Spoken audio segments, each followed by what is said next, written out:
Lokpravah news 24 तास प्रत्येक घडामोडीवर लोकप्रवाहाची नजर।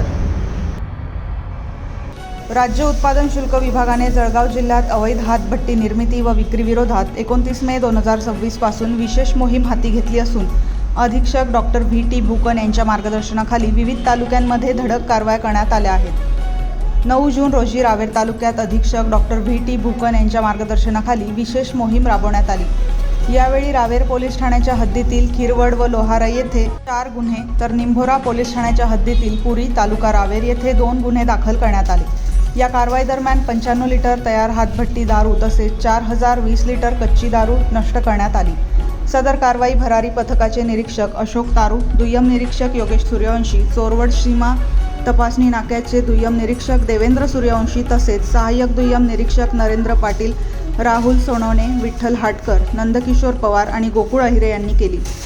दरम्यान मागील 1 महिन्यात राज्य उत्पादन शुल्क विभागाने जळगाव जिल्ह्यात एकूण 188 गुन्हे नोंदवले आहेत।